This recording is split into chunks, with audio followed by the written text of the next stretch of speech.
یہ chief justice جو جا رہا ہے، میں اس کے نام کے ساتھ قاضی نہیں لگانا، وہ فائز عیسیٰ جو بھی اس کا نام، یہ پاکستان کی تاریخ کا بدترین چیف جسٹس تھا،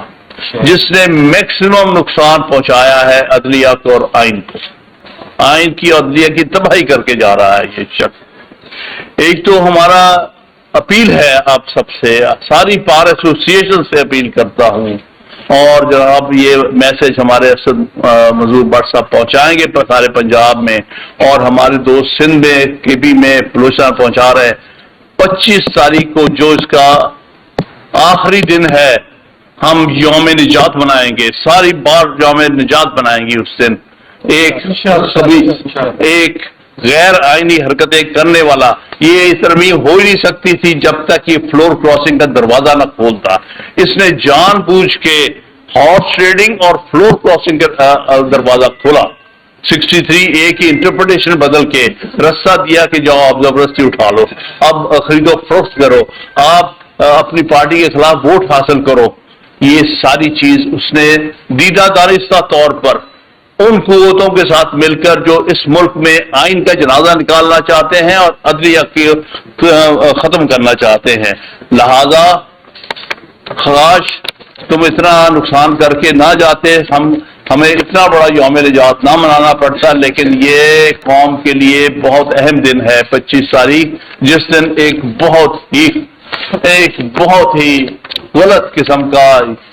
چیف جسٹس ہماری جان چھوڑ رہا ہے، لیکن پیچھے جو لیگیسی چھوڑ کے جا رہا ہے وہ بڑی خوفناک ہے، جس کے لیے ہمیں پتہ نہیں کتنا عرصہ کام کرنا پڑے۔ کسی نے مجھ سے پوچھا تھا کہ آئین پہ آپ کیا کر لیں گے، میں نے کہا یہ جو امینڈمنٹس ہوئی ہے کبھی رہ نہیں سکتی، اتنی انجسٹ، اتنی غلط، اتنی غیر آئینی ترامیم کبھی ٹھہر نہیں سکتی۔ کوئی قوم جو ہے اگر اس قوم کا کوئی مقصد اور فیوچر ہے تو یہ نہیں ٹھہر سکتی، لیکن مسئلہ یہ ہے کہ آخرکار یہ ختم ہو جائے گی، چاہے سال لگے، 2 سال لگے، 5 سال لگے، 10 سال لگے، یہ رہ نہیں سکتی۔ لیکن اس کو ختم کرنے میں جو قوم پر ایک کاسٹ قوم پے کرے گی، جس کو ہم کہتے ہیں بہت بڑی قیمت ادا کرے گی، یہ ساری چیز کو درست کرنے میں درست تو کرنی پڑے گی، کیونکہ یہ ورکیبل ہی نہیں ہے۔ بڑا آپ خود سمجھتے ہیں، ہم جو ہمارے وکیل بھائی جانتے ہیں، آرٹیکل 199 کانسٹیٹیوشن جورسڈکشن ہے ہائی کورٹس کی۔ بھائی آپ سارے آرٹیکل 199 کے کیسز کیا ایک بینچ کو دے سکتے ہیں ہائی کورٹس میں؟ کم از کم آدھے سے زیادہ بینچز جو ہیں وہ آرٹیکل 199 کے کیسز سنتے ہیں۔ آپ اس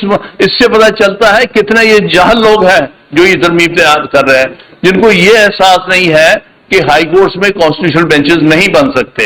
سپریم کورٹ میں صرف اس لیے بن سکتا ہے کہ وہ صرف اور صرف کنفائنڈ ہوتا ہے اوریجنل جورسڈکشن پر۔ سپریم ہائی کورٹ میں تو آدھے سے زیادہ کیسز جو ہیں اوریجنل جورسڈکشن کے ہیں، آئینی جورسڈکشن کے ہیں، تو اس کے لیے آپ کس طرح ایک بینچ سے 2 بینچ سے پہلے ہی گزارا نہیں ہو رہے، آپ کے سارے بینچز بنا دیتے ہیں، پھر نہیں وہ کیسز ڈسپوز آف ہوتے، تو یہ ورچولی ہائی کورٹس کو تباہ کرنا چاہتے ہیں، اور اصل مقصد اس کے پیچھے لوگوں کے بنیادی حقوق سلب کرنا، کیونکہ آرٹیکل 190 کا بیسک مقصد ہی جو ہے وہ عوام کے جو ہمارے سٹیزنز ہیں ان کے بنیادی حقوق کا تحفظ کرنا، یہ ہائی کورٹس کی پرائمری کانسٹیٹیوشنل رسپانسبلٹی ہے، وہ سلب کرنے کے لیے بنایا گیا ہے تاکہ ایک بینچ سے ہینڈل نہ ہو اور لوگ بیچارے اپنے بنیادی آئینی حقوق سے بہرا ہو جائے۔ تو اس لیے میں اس صورت میں آخری جو بات کہنا چاہتا تھا، جس پر ہم نے چاروں صوبوں میں اور اسلام آباد میں کنسنسس کیا ہے، اسد صاحب جانتے ہیں، ایک ایکشن کمیٹی ہم نے فارم کر لی ہے اس تحریک کو آگے لے جانے کے لیے، جس میں چاروں صوبوں کے اور اسلام آباد کے نمائندگان موجود ہوں گے، اور وہ انشاءاللہ تعالیٰ اس تحریک کو آگے لے کے جائیں گے۔ اس وقت تک ہم اسٹرگل کریں گے جب تک یہ جو غیر آئینی ترامیم ہیں ان کا خاتمہ نہیں ہو جاتا۔ ہم ہر طرح کی قربانیاں دیں گے اس ملک کے وکلا، کیونکہ اگر یہ ترامیم قبول ہو جاتی ہیں تو ہمارے کالے کوڈ کا کوئی مقصد نہیں رہ جاتا۔ پھر یہ عدالتیں جو ہیں یہ غلامی کی عدالتیں بن جائیں گی، یہ آئین کی عدالتیں نہیں رہیں گی۔ یہ حکم مانا کرے گی جو حکم ان کو رات کے اندھیرے میں، جس طرح پارلیمنٹ کو رات کے اندھیرے میں حکم آتا ہے تو یہ بھی اسی طرح مانیں گے۔ یہاں پر پھر سارے انٹیلیجنس ایجنسیز کے لوگ ہر جج کے ساتھ مقرر کیے جائیں گے جو بتا دیں گے کہ یہ پیچھے سے آرڈر آ گیا ہے، آپ نے اس کیس کو اس طرح ڈسپوز آف کرنا۔ سوال یہ ہے کیا ہم وکلا جو آزاد عدلیہ، آزاد مملکت، آزاد آئین کے رکھوالے ہیں، کیا ہم اس سچویشن کو برداشت کر سکتے ہیں؟ کسی صورت نہیں۔ لہذا ہم یہ ایکشن کمیٹی بنا رہے ہیں جس میں ہمارے نمائندے ہوں گے، ہائی کورٹ بار ایسوسی ایشن، بار کونسل سے نمائندے ہوں گے، اور جو انڈیپینڈنٹ ممبرس ہیں میں ان کی بات نہیں کر رہا، مثال کے طور پر جو اس وقت بکاؤ مال ہیں، جو اپنے آپ کو سپریم کورٹ بار کا صدر کہتا ہے اور ساتھ ہی تالی بجا رہا ہے کہ ہاں بڑا اچھا کیا، ابھی تیسرے نمبر سے اٹھا لیا، یعنی تمہارے بنیادی اصول توڑے گئے اور اس پر تالیاں بجانے والے۔ اس قسم کے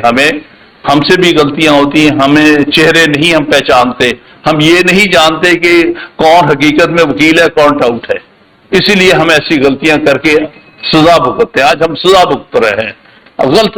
سلیکشنز کی، غلط الیکشنز میں ہم تو اس لیے میرے بھائیوں